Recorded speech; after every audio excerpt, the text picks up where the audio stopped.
Well, good day to you. It is October the 19th, and I hope you're having a wonderful day wherever you are. My name is Gary Willing. Welcome to Search for Signs.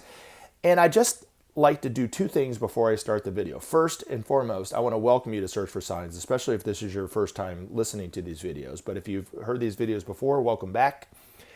And the second thing I want to do is just let everybody know, whether you've heard these videos before or you're new, that the best thing to do after listening to a video of mine talking about Maitreya and the Masters of Wisdom is to read more about this information for yourself. I very rarely go back and do follow-up, and I probably should do this, but follow-up videos where I just basically give an introduction to who and what the Masters are and who and what Maitreya is.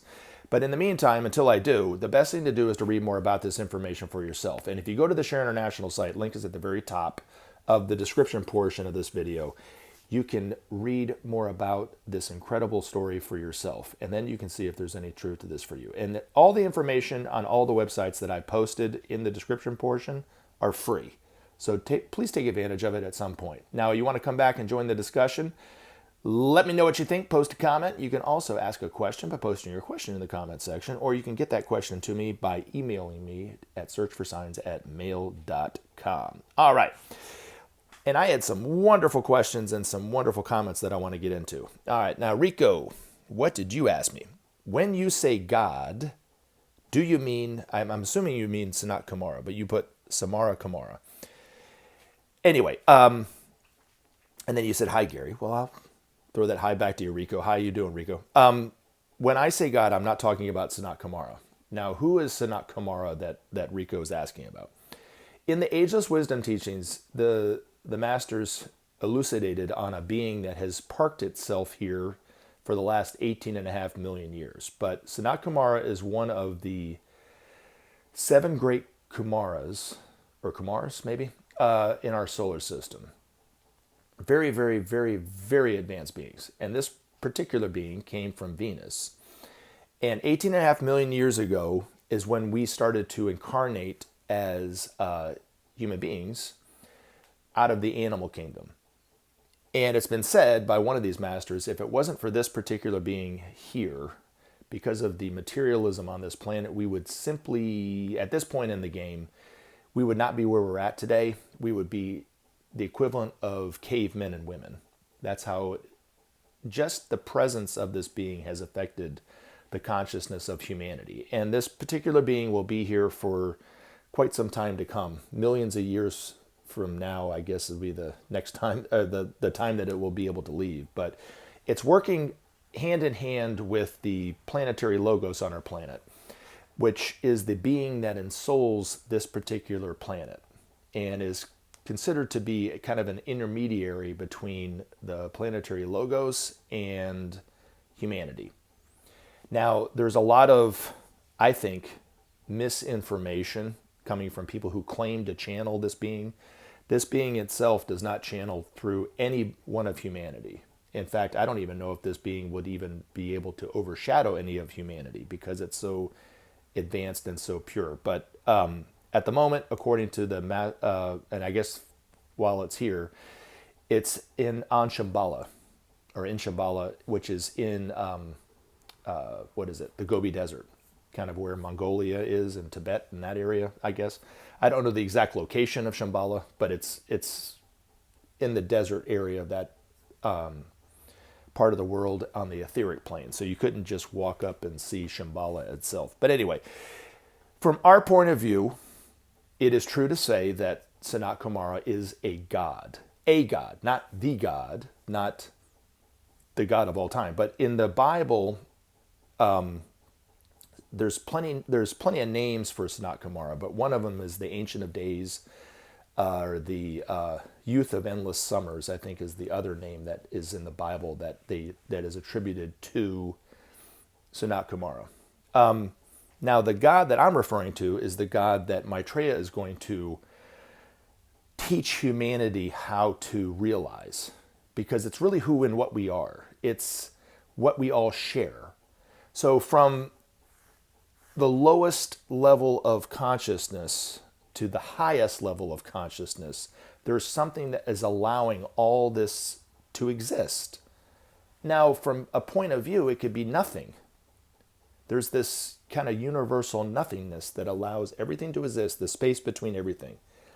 And if you wanted to put it into practical terms, the way that I've meditated on it, the way that I try to explain what I know about it, would be to look at a car in your driveway, right? It has a physical form, right? It's 3D, three-dimensional. You can get in it, you can drive it, and all that kind of things, right? But there has to be a space that allows that car to exist within your driveway. If you move the car out of your driveway and you take it to the store, what happened to the space that allowed it to exist in the driveway, Rico? Nothing. It didn't affect it at all. And that's the absolute. That's the self that Maitreya is talking about when he talks about the self. So that's what I'm referring to as God. These masters identify with that self 100% of the time, not 99.9% of the time, 100% of the time. Humanity, what differentiates us from the masters is we haven't, realized that about ourselves. That's really who and what we are. We identify ourselves with everything but the self. So whether it's we identify ourselves for our religious beliefs or our political beliefs or our nationality or our racial makeup or our gender or whatever it happens to be, we identify with that and everything which is not the self. But these masters, through many lifetimes, have learned to and identify with who and what they truly are, which is the self. So when they see, when we interact with these masters, they see us as them and them as us. There's no difference between, in terms of their identity, there's no difference between them and us. So when we refer to others or helping others, they're not helping others, they're helping themselves at that time. It's in the Bible as love thy neighbor as thyself. That's what they were talking about.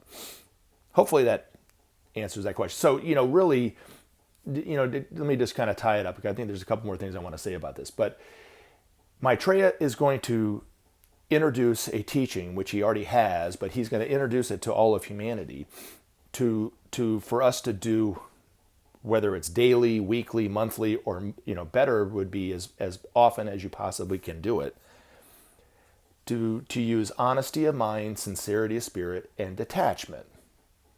So honesty of mind would be have what you think, what you say, and what you do all line up. Unfortunately, because we're not perfect, we do not have that happen. We think one thing, say something totally different, and do something totally different than that. So our intentions don't always line up with what we believe or what we think we should do or something to that effect. But the masters will have perfect examples of what honesty of mind is, because what they think, what they say, and what they do all line up. They have no preconceived notions of things, and they have no prejudices or bigotry, and they have no ulterior motives whatsoever. And we'll be able to see it. Now, if you can't wait to see a master and you want to know what that looks like, I would suggest watching a Krishnamurti video, because according to Maitreya himself, Krishnamurti is a perfect example of these three things: honesty of mind, sincerity of spirit, and detachment. He said it himself, then he referred to Krishnamurti.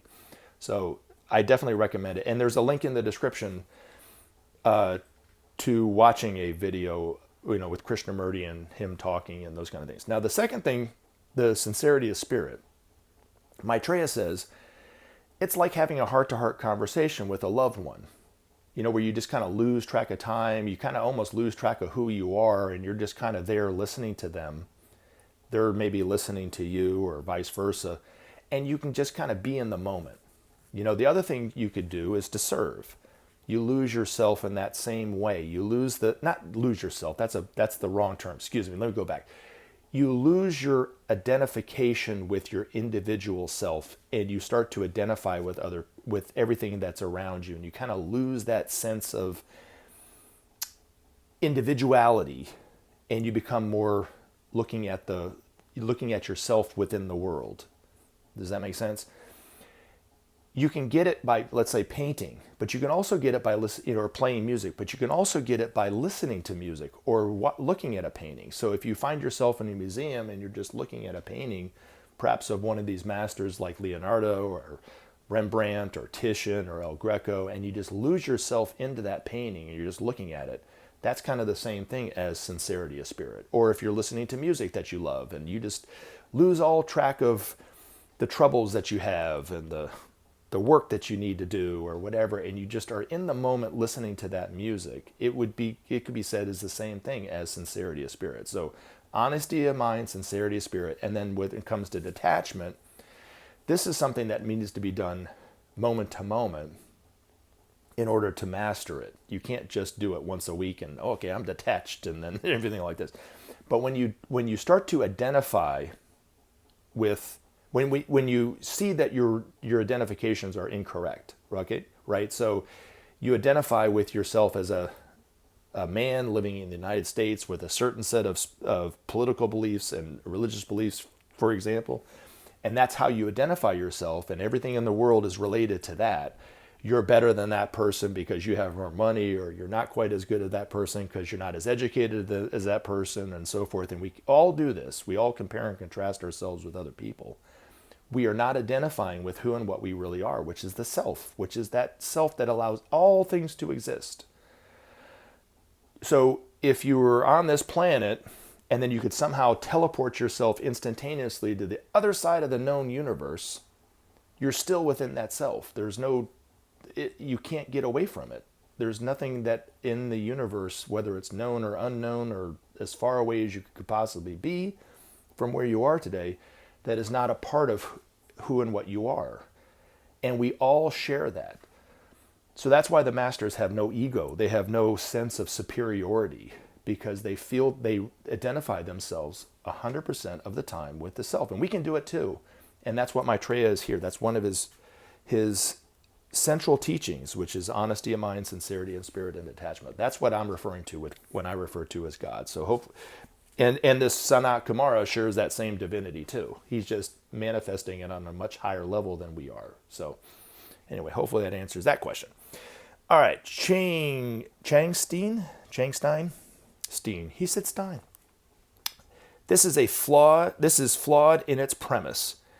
We know that when Christ returns, it will be like lightning, seen from horizon to horizon, and it will be known throughout the earth. Matthew 24:26-28 corroborates this. Well, thank you very much for your comment, but I just wanted to kind of throw something else in there to think about. That what is written in the Bible about the return of the Christ is symbolic. There's truth to it, but it's symbolic. To take it literally is to misinterpret what they're saying. I'm not saying that I am interpreting everything in the Bible perfectly. I've never claimed that, or do I even think that? But it's a misinterpretation to take everything in the Bible as literal. But what is happening today is exactly how they predicted the Christ to come back. It's just totally different than what most Christians believe it to be, because they're believing it to be a literal thing. They're believing it as a mystical event that will happen on a certain day at a certain time, and then we'll all know at that time. But the Christ did come back like a thief in the night, in an hour when we least expect it. That's why nobody knows about it. It's just not there. And then in terms of all eyes will see him, will happen on the day of declaration, when we see Maitreya on TV, and he speaks to the world about the problems of the world in a very real sense, that we can all see what the problem is, and then we can all make the choice of whether to do something about those problems or not. And he'll give us a sense of what life will be like in the future if we do not change our ways, if we do not try the principle of sharing. We'll see what life is like, how it will end for everyone. We'll feel what it is like for our entire planetary home to die. And then we will all see what it is like if we try the principle of sharing. He will make it that clear for us, and we'll have a choice. We will be eventually presented with a choice of what to do as a humanity. Now, the good news is that Maitreya says that he already knows the choice that humanity is going to make. and that our choice makes him glad, is what he said. So he knows we will choose the principle of sharing. It is a part of the plan of God for humanity to come together eventually and see itself as one. But everything in the Bible like that is symbolic. There are some historical references, but even the historical references are symbolic. There's symbology in it, But anyway, but I really do appreciate your comment, and hopefully you listen to a video or two, whether you believe it or not. That is okay. I am totally fine with it. But thank you, Chang Steen, for commenting. I appreciate it. Now I'll put a little heart on it so you know that I mean business when I say that I appreciate your comment, and I also appreciate other comments like this. You might not agree with what I say. I might not agree with what you say, but it's okay. We can still be friends. All right. Is it Metatron 21? Every step is a victory. That is true. And he said, have you ever thought of a podcast? I have. I don't know how to exactly go about it. I thought this was kind of a podcast too to begin with, but I know maybe there's podcasts on Spotify and all those kind of things. And I just would have to figure out how to put these on there, as I record them. But thank you, sir, very much for the suggestion. I really appreciate it. Timothy Tilton, love you, Gary. I love you guys too, man. And I love the fact that you guys comment and are listening to these videos. I had a revelation for myself. I was just going to say this about this. My mom and my aunt were in the car with me, and they started talking about the environment. And they had different views on the environment. My mom doesn't necessarily believe that climate change is man-made. She's kind of unsure about it, and so was my aunt. And they were kind of talking back and forth. And well, I don't really know if it really is. It has to do with man. Maybe it's natural and all that kind of stuff. And they were talking for quite some time about it. And I was driving, and I would almost asserted my opinion. They didn't ask me for my opinion, right? So I was but I was listening to them, and I almost asserted my opinion. And the revelation that I had was to keep my mouth shut and to not say anything and just listen. And the beauty of it was that there was two people that were talking about the environment. See, this is why it's so important for us to talk about this, to talk about the masters. We as a group that are talking about the environment are not going to be the ones that solve the problem on our own. But to talk about it, to create interest about it, this is all a part of the process. This is what gives me so much joy and so much hope to talk about this information the way that I do with total strangers that I'll probably never meet in person on the other side of the planet. We're talking about Maitreya and the Masters of Wisdom in some way. Even this Changstein heard about Maitreya apparently, whether it's from my video or from Benjamin Creme's video, but took the time to comment. We're all in this together. We're all learning this information in our own way at our own speed, and for me, it's quite extraordinary. So I sometimes will comment about a comment, and it might sound like I'm being kind of defensive or whatever, but I'm really not. I'm just trying to get you to think about a different way. Whether you come back to it and you say, okay, I agree with what you said, or I see where you're coming from, or maybe change your view or not, but the beauty is that we're all talking about this information. We're all talking about the priorities of Maitreya. We're all talking about the many miracle signs. These are all wonderful things to be talking about, to be thinking about, so hopefully you guys see it the same way. All right. Is it Hedge Sewer? How can I have more energy to make more money and help more people? I struggle with having energy. I find myself all the time confused in reading books and watching videos, and I don't have energy to stick to my work to make more money to help others. I have lost my passion to work and making money. To be honest, this doesn't really have a lot to do with what I talk about, so I'm not really an expert on this, but you're asking me, I guess, in a way. I would say, if you're listening to this, and let me just put a little caveat in there. I feel a tad bit hypocritical by suggesting this to you, because I've fallen into this same trap myself. And I catch myself all the time in that same kind of thing. And I'm sure you're not alone. You're definitely not alone. But the two of us aren't the only people on the planet that have had this issue. But if you look at if you read, I can't remember what the verse is in the Bible, but Paul said, even Satan can disguise himself as an angel of light. Now, I don't believe Satan is a thing, as a person.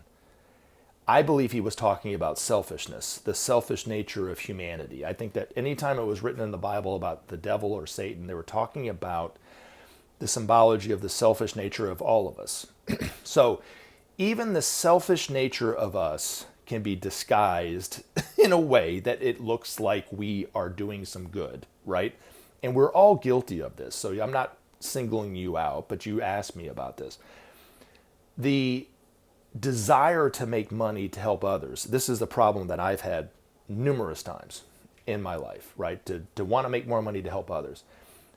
And then I came across a quote from Mother Teresa, very simple quote, and it changed my life. It said, if you can't help 100 people, or if you can't feed 100 people, feed one.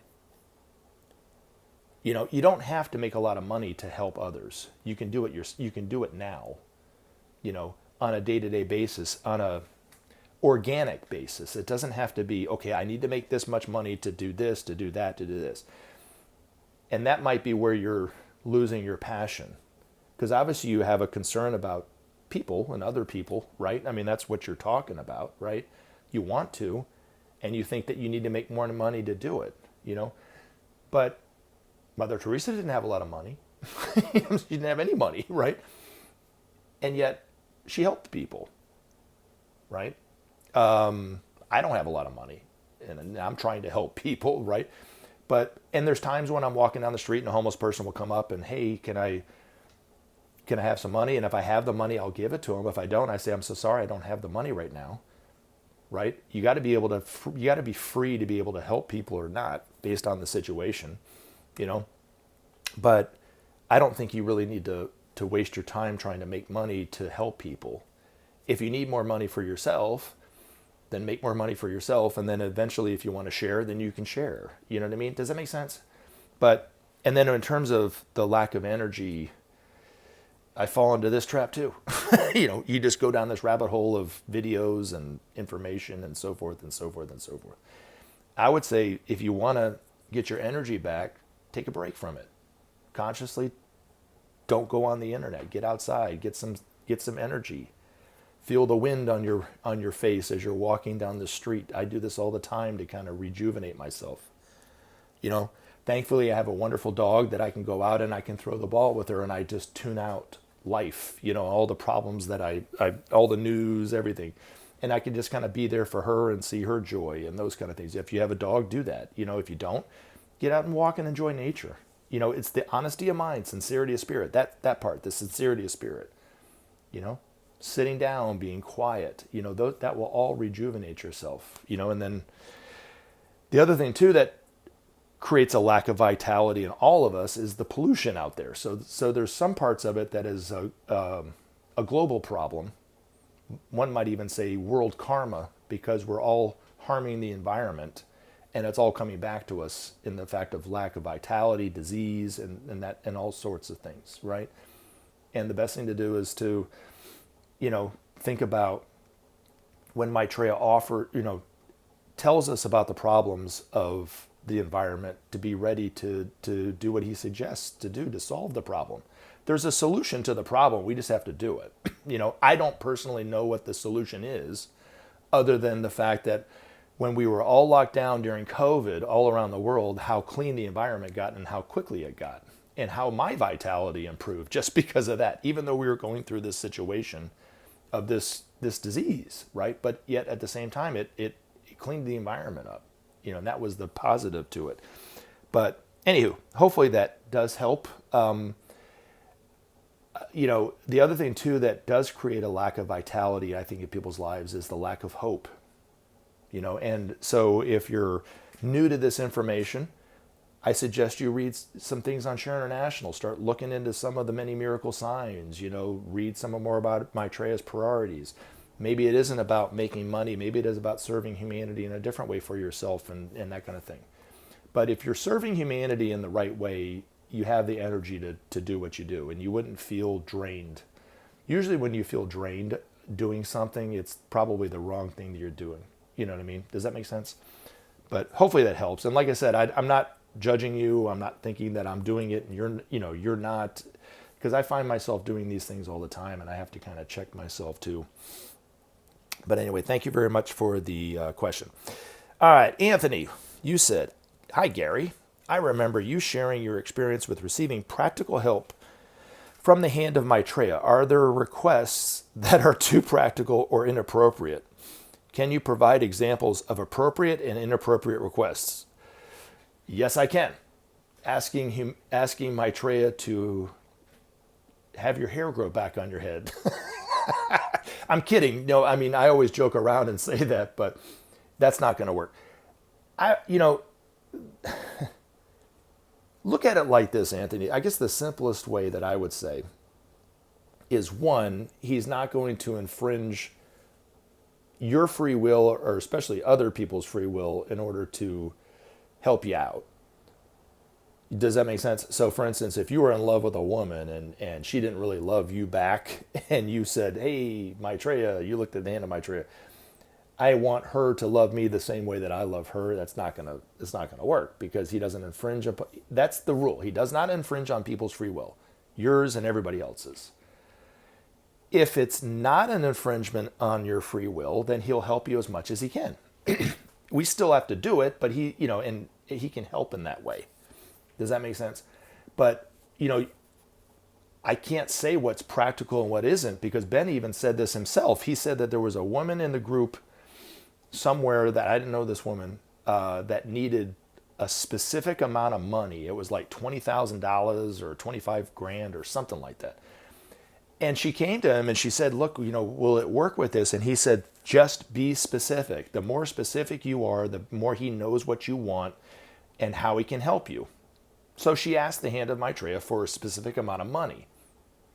Now, Maitreya himself didn't bring a bag of money and drop it at her doorstep and ring the doorbell and run away. But how it came to her was, not too long after she asked the hand of Maitreya for help, she gets a call from her father that she hadn't spoken to out of the blue in a long time. And I guess they were kind of estranged. And they're talking, and she's talking, and they're getting to, reacquainted, I guess, and maybe working through some of their issues. And toward the end of the conversation, her father asks her point blank, "Do you need anything from me?" And she goes, "Well, actually, I need $25,000, Dad." And he goes, "Okay, I'll give it to you." So, I would say, Anthony, just be specific. Use your common sense. You have common sense. You don't need my permission on what to ask and what not to ask. And it will either work or it won't. If it's a selfless request for aid to help somebody else, like this other guy was saying, what's his name? Haj Sur was asking about help. If you looked at the hand of Maitreya and you said, "How can I help you, man? I don't know what to do. I don't know where to start." There might be an answer that comes your way that way. I've asked the hand of Maitreya for electrical problems in my house. And is this a practical or inappropriate request? I had lights going off in my daughter's room, and I could not figure out why the light was off. Everything else was working in the house. All the lights were working in the house, but I could not figure it out. And I tried everything. So I asked the hand of Maitreya. This was 2 years ago, I think. And I'm looking around the room, and this thought pops in my head: look at that outlet. And it was behind her bed. You know what I'm saying? So I pull her bed out and I jiggle the outlet and the lights come on. There was a loose neutral in there somewhere. I tried everything. I tried looking online, looking at videos on the internet, and there was nothing that would answer my question or my specific problem. But I was specific. I was like, how do I solve this electrical problem in my house? Right? And I did. And the answer came to me, in that way. There's been other issues that have come up that were very practical, that I looked at the hand of because I have a screenshot of it at my phone, and I'll look at it sometimes and I'll ask the hand of Maitreya, ask Maitreya while looking at the hand of Maitreya, I'll ask, and, the answer will come back in that way. One of the ones specifically that I asked was about this channel. nobody's going to listen to me. Nobody listens to me in my life. I have employees that listen to me because I'm their boss, right? And I talk to them, and they probably listen to me about certain things. But overall, people aren't just enraptured attention on every word that I'm saying. You know what I'm saying? I don't have that kind of position in people's lives, right? So it's like they'll either listen to me or they won't, right? So I'm looking at YouTube. I want to talk about Maitreya. This was some years ago. And I asked the hand of Maitreya, and they're like, nobody's going to listen to me. I'm just a nobody, right? I mean, I have some experiences with Maitreya, but nobody's going to listen to me. And that eventually, a few hours or a day or two later, this thought popped in my head. And it was just kind of this subtle little thought. And it said, don't argue with people. Speak the truth as you see it, but don't argue with people. That was just the thought. I don't know where it came from. I don't know if it came from Maitreya or came from my own, subconscious. But it's working. Because I speak the truth as I see it, and I'm not arguing with anybody. I really don't argue with people, I might disagree with them. I might debate, but other than that, I'm not arguing where I'm calling people wrong or demean. You know what I mean? But that was an answer that came my way. And then I'm trying to think what else. I've asked the hand of Maitreya for things, and sometimes it works out, right, where I can really see it. Other times I don't know if he's helping me and it didn't, or I don't know if I asked the hand of Maitreya, Maitreya through while looking at the hand of Maitreya, and nothing happened because it was maybe something that I need to learn on my own or something. You know what I mean? And you have to just be detached from it too. You go back to the honesty of mind, sincerity of spirit, and detachment. So, be honest with yourself. Is this something that you should ask, or is it something that you can do on your own, right? If I can do it on my own, I don't ask him for help. What's the point of that? I need to learn how to do this stuff on my own. I need to learn this stuff on my own, right? I am alone in a very real sense. We're all alone, because there's nothing but you, right? That's the self. They go back to the conversation of the self. So if you can stand on your own 2 feet, that's better, right? But if you need to ask for help, you look, one way of asking Maitreya for help is to look at the hand of Maitreya like you're talking about, right? And ask it specifically for help. But be specific, be detached to the result, because you don't know how it's going to come. So that woman would have been disappointed if she thought that Maitreya was going to hand deliver the money to her, but it came from a different direction. And she saw it coming from a different direction. And she was like blown away. Does that make sense? So, but I don't think there's anything too out of the ordinary, because he didn't really give limits to it, right? He just said, look at the hand of Maitreya. He said that's the closest he can be to any one of us until he's out known for who he is in the world. That's what he said. And to ask for his help. His help is there. All you have to do is ask, right? But be detached from the results and how it comes, and understand that if it doesn't come the way that it looks, he might be helping in that way. It might be very direct. I've had some very direct ask him for help. It specifically looked how how it was coming back to me, right? To lead me to believe that it does work. But there's other times that I ask the hand of Maitreya for something and nothing appears to me to happen. But I also have to be detached. Okay, maybe it wasn't right for me. Maybe it hasn't come yet. It's like prayer. You pray to God, whatever God you believe in, but you also have to be detached enough to let it go and not get too bitter if it doesn't happen the way that you think it's going to happen, right? But also stay in action in what I want to do, in what you want to do. You know what I mean? So if you're in a situation and you're trying to get out of it and you pray to God for help, well, you still have to do the work. You know what I'm saying? Maybe he can kind of help open some doors in some ways to kind of get you out of that trouble. You know what I mean? Same thing with the hand of Maitreya. If you look at the hand of Maitreya and you ask the hand of Maitreya for help, stay in action on it. And then he can help and guide in that way. And then if something else comes up and you want to ask the hand of Maitreya, but like I said, just, use common sense. Don't do anything too extreme or too embarrassing, I guess. I don't know. This is just what I do. I wouldn't ask him, for the winning lottery number, because I know it's not something that I need. You know what I mean? But if I was really, really hard on cash and strapped on cash and lost my job and this, that, and the other, I would look at the hand of Maitreya. I would love can you help me out with a job? You know what I'm saying? Or can you help me find a job? But I can't just sit on my couch and do nothing, wait for the power to cut off because I didn't pay the bills, right? And not do anything about it. But if I was out there on the street looking for a job, making calls, going to this place, that place, and this, asked the hand of Maitreya and I did this too, by the way. I asked the hand of Maitreya when I did quit my job. I said, not only do I want another job, but I want it to be a job that's fulfilling and something that really lights me up. And I did find a job that I'm in, and I learn a lot in the job, and I've grown a lot in the job. So it's not only about the money for me, it was also about the intangibles of a job that I was looking for too. But I was specific. So had I asked for just a job, he might have just helped me find a job. But I asked for a job that not only could, provide for me and my family, but also give me some other juice in life, right? That gives me, gets me up in the morning, that lights me up. And I did. I found it, but I had to go out and find it. Does that make sense? Hopefully that answers that question. And I think that is all the questions and comments that I have to cover. Oh, the other one too was Megatron. Thank you very much for your comments. Allow things to play themselves out. Yes, absolutely. Have a good day. You too as well, Megatron. Or not Megatron. Is it Metatron? Excuse me. But anyway, I love you guys. Thank you very much. You guys have a wonderful weekend and make it a memorable one. Talk to you real soon.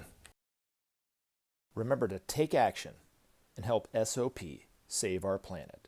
Thanks for listening, and we look forward to talking to you again in future videos.